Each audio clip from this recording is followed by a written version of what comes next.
Good morning and welcome. I'm Eddie Hunter, Chairman of the Roanoke Regional Chamber's Board of Directors. It is my pleasure to welcome you to this year's virtual State of the County Address. Today's program is important in supporting the Chamber's mission to promote, stimulate, and improve business. We are proud of the collaborative relationship between the business community and local government, especially during these unprecedented times. We recognize the importance of active engagement with our county leaders in order to support initiatives that foster economic development, address needs within the community, and cultivate strong regional partnerships with neighboring localities. The growth we experienced in recent years is a testament to the hard work of our elected leaders, business leaders, civic leaders, neighborhood leaders, and citizens that call Roanoke County home. It will take continued commitment to hard work and collaboration to emerge from the COVID-19 pandemic in a position of economic strength. And I am confident that county leaders are all up to this task. I know that Board of Supervisors Chairman David Radford will have much to say on the county's recent achievements and goals for the future. Before diving into the program, I'd like to thank the Chamber sponsors that made this morning's event possible: Appalachian Power, Carillion Clinic, Cox, First Citizens Bank, Poe & Kroc Real Estate Group, and RGC Resources. Chairman Radford will formally recognize his fellow supervisors later in the program, but on behalf of the Chamber, I would like to thank the members of the Board of Supervisors for their service to our county and Virginia's Blue Ridge region. And now, without further ado, it is my distinct pleasure to introduce today's featured speaker, Chairman David Radford. Mr. Radford is a native son to Roanoke County, returning in 1988 to join the family business and construction services for light commercial, land acquisition and development, along with single-family and multifamily projects. Mr. Radford was first appointed to the Roanoke County Board of Supervisors in November of 2019. He is currently serving on the Roanoke Valley Allegheny Commission, the Roanoke Valley Transportation Planning Organization, and the Western Virginia Regional Jail Authority. He was appointed chairman of the board in January of 2020. Mr. Radford holds a Master of Engineering in Construction Management from the University of Alabama, Birmingham, and a Bachelor of Science in Business Administration from East Carolina University. Mr. Radford serves his community as a Blue and Gold Officer for the Southwest Virginia to the United States Naval Academy Office of Commissions. He is a member of the Roanoke Valley Association of Realtors, a member of the past president of the Roanoke Regional Home Builders Association, and has received numerous awards from community groups. Mr. Radford and his wife Lisa have 3 adult children: Marine Captain Ben Radford and his wife Carrie, with a new granddaughter on the way in March of 2021, and twins Hannah and Timothy. Please join me in welcoming Chairman David Radford.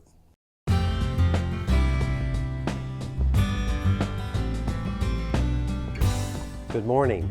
Thank you for joining us today. This is certainly a first for us in presenting the state of the county, but we have experienced many firsts in 2020. I'd like to thank Eddie for that introduction, as well as Joyce Wall and other friends at the Chamber of Commerce for their continued support of Roanoke County in this event. Their dedication to progress in the Roanoke Valley is exceptional, and we appreciate all they do.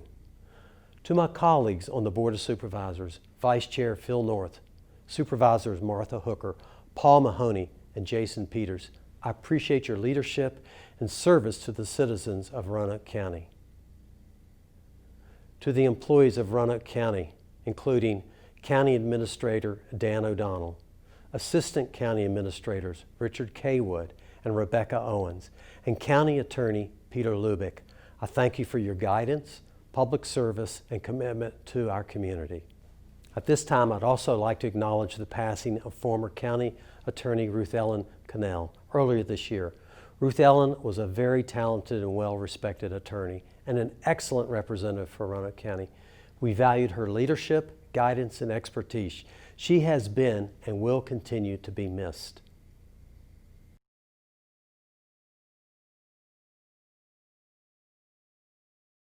I think no one would disagree that 2020 has been a year of challenges, but I'm pleased to say that Roanoke County remains strong and we continue to serve our citizens throughout the global pandemic.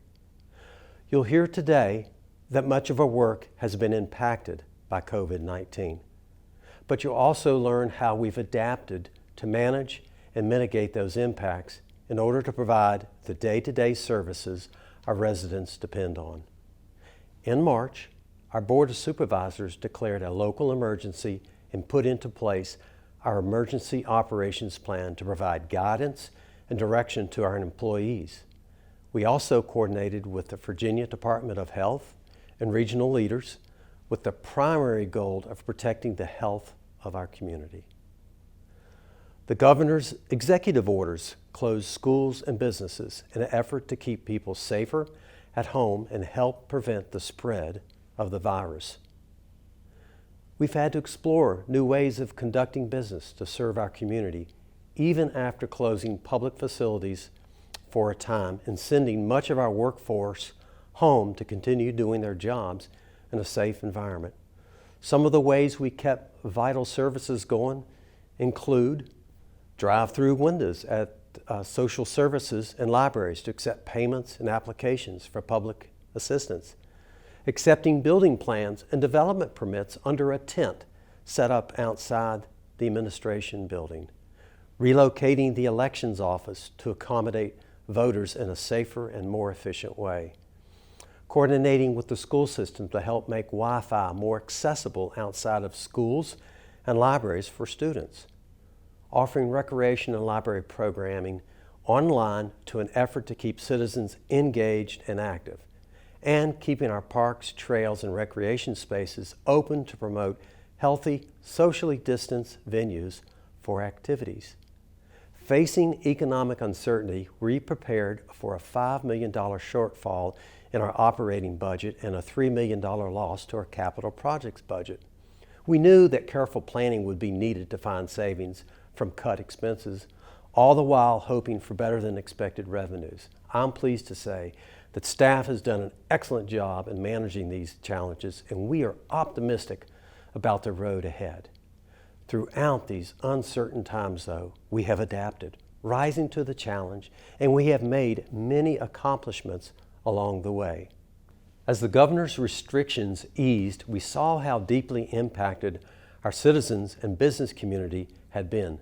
Federal CARES Act funding and other sources awarded to the county allowed us to provide aid to small businesses, grant short-term financial assistance to citizens, and make important infrastructure improvements. The county used CARES Act funding to cover expenses directly related to the impact of the public health emergency, including improvements to technology infrastructure to account for teleworking and aid the school system with additional internet capacities for families, modifications to public-facing offices to allow for social distancing and the safety of our citizens and employees, enhancements to improve air circulation at county facilities and a new off-site employee health clinic, and funding to help our businesses and citizens endure the pandemic and begin their recovery. The CARES Act funded $1.6 million for local grants through our Economic Development Department to help small businesses adapt to the pandemic.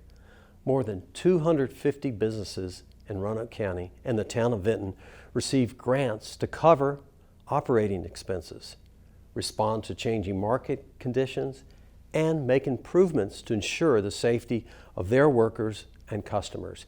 CARES Act funding also allowed the Department of Social Services to offer more than $500,000 in short-term assistance to help struggling families with unpaid utilities, car payments, insurance, medical expenses, and unmet child care expenses as a direct loss of income due to the pandemic.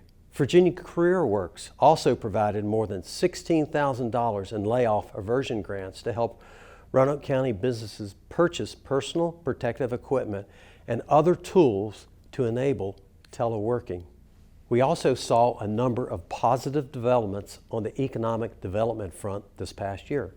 Our biggest announcement of the year came in January when Mack Trucks selected Roanoke County to serve as its Roanoke Valley operations to produce a new line of medium-duty trucks. Governor Northam was on hand to applaud the first automotive project completely established in Virginia, from prototype to production. The $13 million investment by Mack Trucks will bring 250 new jobs to the area. According to an analysis by the Roanoke Regional Partnership, it's estimated that Roanoke County and the region will see an annual economic impact of $364 million from this project. This year, the Hollins Center Plan was approved and adopted into the county's comprehensive plan, which will guide the growth and development of the area over the next 20 years. With the highest population density in Roanoke County, the Hollins area is an excellent location for business investment and redevelopment opportunities. The area saw many developments during the year, including Harris Night Vision being acquired by global technology leader Elbit Systems, one of Roanoke County's largest companies with over 500 employees. Ongoing improvements to the Plantation Road area included a new traffic signal and a pedestrian crosswalk at Lila Drive, making this area more convenient and safer for the many workers that travel this road every day. Ardagh Group became TRIVIUM Packaging this year in a $2.5 billion sale of the metal packaging business, creating one of the largest metal packaging companies in the world. First Team has nearly completed a $3 million state-of-the-art Volkswagen sales and service center. This new 15,000 square foot facility is the 9th expansion of the First Team Automotive Group in Western Virginia over the past 30 years. And SPRINGHILL Suites by Marriott has announced plans to construct an all-suite hotel on Gander Way, representing a $12 million investment near Gander Outdoors. While we celebrate the new developments in the Hollins community, we're excited by the prospect of new opportunities coming to other parts of the county through our community planning efforts. Roanoke County's Oak Grove Center Plan has been another successful effort in gaining insight to future development, transportation, and public amenities in the area. A joint partnership with the City of Roanoke and Roanoke County Public Schools solicited public input through small group exercises within the community, including students and teachers from nearby schools to involve younger generations in planning for this community. Recently, the National Association of Counties recognized Roanoke County with a prestigious Achievement Award, and the Virginia chapter of the American Planning Association awarded the Old Dominion Innovative Approaches Award for this joint planning effort. The Roanoke City Planning Commission and the Roanoke City Council will join Roanoke County Planning Commission and the Board of Supervisors to review the Oak Grove Center Plan and move this project forward. This collaboration has always opened the door to future regional planning efforts to help improve everyone's lives.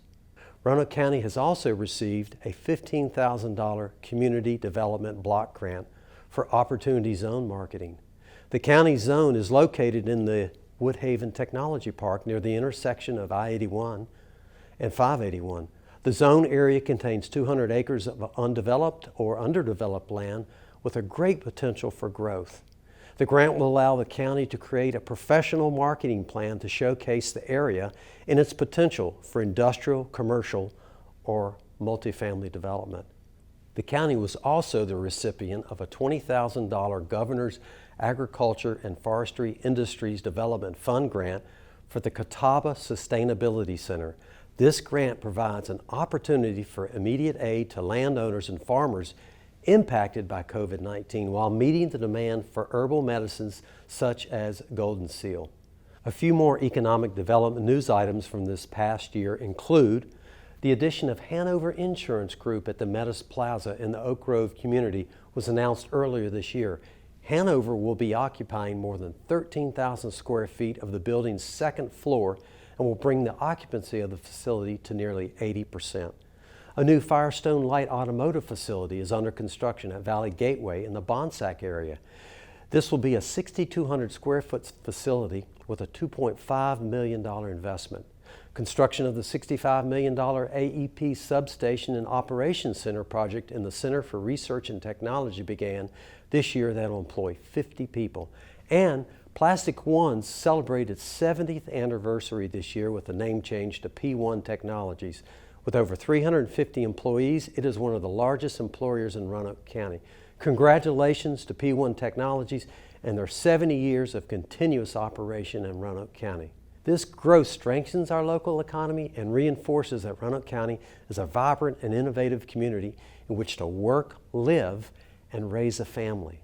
But innovation is hard to achieve without access to technology. Access to broadband services has been and continues to be a challenge for many rural communities. At the end of last year, our Communications and Information Technology Department launched a broadband study to pinpoint areas in the county with inadequate high-speed internet access. The study revealed that 33% of the county was either underserved or unserved. Identifying those areas has enabled staff to explore strategies to expand services across the county, including grant opportunities and public-private partnerships. While some of these strategies will show progress rapidly, others could take 1 to 2 years to be completed. I'm pleased to announce that Roanoke County has recently received $976,000 from the Governor's new Fast Track Broadband program, enabling us to advance our broadband initiatives in the most rural parts of Roanoke County sooner rather than later. This funding will establish new service to 275 homes in the Cave Spring and Mount Pleasant areas. I'm happy to report that that work began this week, and we anticipate by December, service will become available along the Blacksburg and Newport roads in the Catawba area. Staff has also applied for a $3 million Virginia Telecommunications Initiative grant to help extend broadband infrastructure. This matching grant program incentivizes public-private partnership to create broadband access in rural areas that would otherwise be unprofitable for private businesses. Grant award announcements are expected to be released in January of 2021. If awarded, 317 additional homes in Roanoke County will gain access to broadband services. Broadband projects are just one way we continue to build connections among ourselves and the world at large. Transportation projects have continued to move along in Roanoke County this year as well. Construction on Electric Road began this summer, with work to add another southbound lane between Ogden Road and Route 220 to ease traffic congestion along the busiest road in Roanoke County. Additional improvements for this $6.5 million project include pedestrian crosswalks, signals, consolidated bus stops, and bicycle lanes. Construction along Interstate 81 in Roanoke County is also underway to widen the busy stretch of highway between Route 419 at exit 141 and I-581 at exit 143. The $62 million project will reduce congestion and provide safer access to the I-581 interchange by adding a third lane in each direction. Additional lane miles will be widened throughout Roanoke County over the next 10 years thanks to the Interstate 81 Corridor Improvement Plan and associated funding. VDOT is currently concluding a study to identify ways to reduce the congestion along the Route 460 corridor, starting in the city of Roanoke at Williamson Road and continuing east through the county to Cloverdale Road. This study resulted in the submission of 7 smart scale applications for funding to improve safety and reduce congestion. Traffic signal coordination between VDOT and the city of Roanoke, completed last December, is already keeping vehicles moving with less waiting at red lights. These and other improvements will increase our ability to travel through the valley while providing an extra measure of safety for all motorists. On our streets and in our neighborhoods, our public safety departments are vital to ensuring our citizens can enjoy living in a safe and healthy community. Additional pressure has been placed upon these departments as they seek the right balance of protecting themselves and their families from the virus while providing public safety services to citizens. These are trying times for our personnel as they carry out their duties, and I and my fellow board members fully support all the important work these men and women do to protect our citizens. Much has been said about law enforcement across the country and the standards by which they operate. I'm proud to say that our police department has received national accreditation since 1992, meaning that they are held to the highest standards of integrity, transparency, and accountability. Chief Hall, in his capacity as president of the Virginia Association of Chiefs of Police, has spoken about the importance of policing across the Commonwealth. And our Fire and Rescue Department recently received nearly $3 million from the Department of Homeland Security for 15 additional firefighter positions. This will ensure adequate emergency response capabilities and improve coverage to further protect our community from fires and fire-related hazards. Throughout the pandemic, many people have flocked to the county's outdoor recreation attractions to find entertainment, relief, and relaxation. We kicked off 2020 on the heels of the first Illuminates event at Explorer Park, with more than 43,000 visitors experiencing a dazzling world of 500,000 lights. Thanks to the center and the square, as well as community and media partnerships, Illuminates became an instant success, even winning a prestigious Virginia Association of Counties Award for excellence in local government programs. And I'm pleased to say tickets are now available for purchase online for this year's signature event, which will include 41 nights from November 20th through January the 2nd. I hope everybody will join us for what will surely become an annual holiday tradition. Explorer Park's vendor partners saw continued growth throughout the year. Twin Creeks Brew Pub had a successful launch during Illuminates and later opened to serve visitors throughout the summer. Blue Mountain Adventures expanded services with nearly 1,000 tube rentals and 600 campsite bookings this year. Don's Cabins booked nearly 2,300 nights and camping reservations. And in its first year of operation, Treetop Quest saw over 10,000 visitors despite an unexpected 3-month closure due to the coronavirus. In other parks and outdoor news, Roanoke County received $650,000 from the Reed Mountain Alliance and Virginia Outdoor Foundation to acquire 300 acres that will double the size of Reed Mountain Preserve, known for its hiking trails and mountaintop views. Parks, Recreation, and Tourism also received a Governor's Environmental Excellence Award for the Hinchy Park and Trail. The award recognizes innovative ways to improve the environment that also preserves a pristine landscape for recreation and conservation of the land. The park is a new 235-acre woodland preserve consisting of a 2-mile trail that connects Hanging Rock Battlefield Trail to Carvin's Cove. With all its attractive outdoor amenities, Roanoke County has become known as a destination for exploration. Another amenity citizens have come to rely on during the pandemic is our library system. While the buildings were forced to close for a while, staff found creative ways to further connect with individuals and families. Library staff shifted their services online by increasing electronic resources such as e-books and databases, providing popular virtual programs for children and teens like Storytime and Drama Club on the YouTube and Zoom, developing a phone program to help those at home with reference questions or provide assistance with technology or reference databases.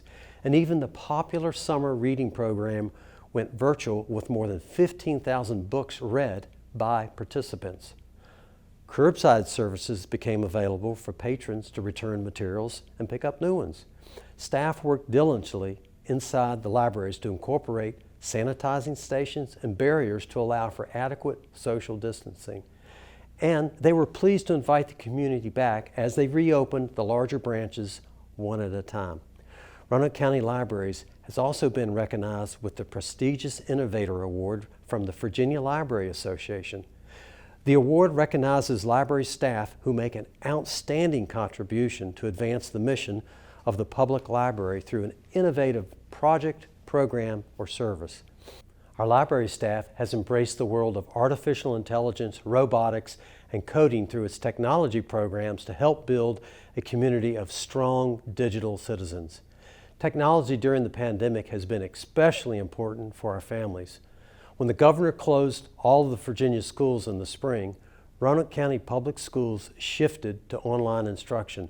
Understanding the limitations for some students to access high-speed internet services from their homes, the county and the school system's information technology staff worked together to ensure additional Wi-Fi access was available for the community outside of all the county and school buildings. The library system also procured hotspots for patrons to check out at the Glenver Library to help teachers and students finish out the school year.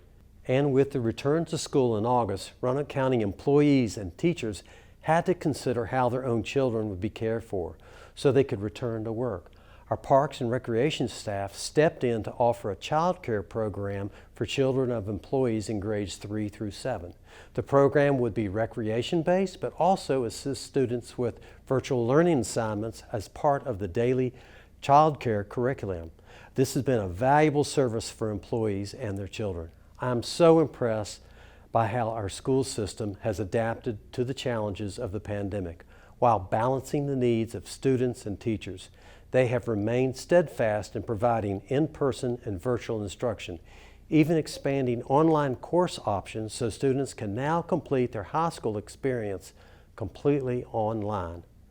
They were even recognized with the distinction as being a school division of innovation by the State Board of Education for designing and implementing alternatives to traditional instructional practices. Roanoke County is fortunate to have an outstanding school system that is among the finest in the region and the Commonwealth.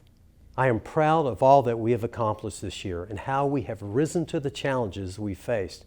The lessons we learned have shown that we must remain flexible, adaptable, and creative when dealing with uncertain conditions. We've been able to offer some relief to those who need it most, and our staff has been able to adapt to find solutions to maintain and even improve delivery of our most vital services. And we continue to find creative ways to go above and beyond the expectations of our citizens. Now we must ask the question, what lies ahead for us in the coming year? As an author once wrote, challenges are what make life interesting. Overcoming them is what makes life meaningful. For years, we have understood that high-speed internet services were vital to promoting economic diversity, but now we know that broadband access is critical to maintaining our way of life. We must continue to prioritize access to broadband services to help keep our economy moving through teleworking, telemedicine, and distance learning. We will advocate for new federal and state joint funding programs to advance coverage for a stronger economic development impact. A pilot program for local broadband authorities to pursue projects without a private sector provider, and we will support efforts to streamline the permitting of the VDOT broadband infrastructure and the VDOT right-of-way. As we look to the future, I'm certain that our community planning efforts will bear the fruit of new developments for Hollins and the Oak Grove areas, and an upcoming economic development strategic plan will help strengthen the foundation of our community for years to come. As a county, we must be flexible enough to embrace new opportunities as they present themselves with an eye toward the future envisioned by these plans, and we must have the courage to adapt our services to help community thrive and prosper. While coping with the changes brought on by COVID-19 may have been our greatest challenge this year, in the days to come, our largest obstacle may be overcoming our conventional mindset of how things are done. While the future may be uncertain, I have faith that we have all learned that we can be resilient even in the toughest of times. Thank you for listening and joining us this morning.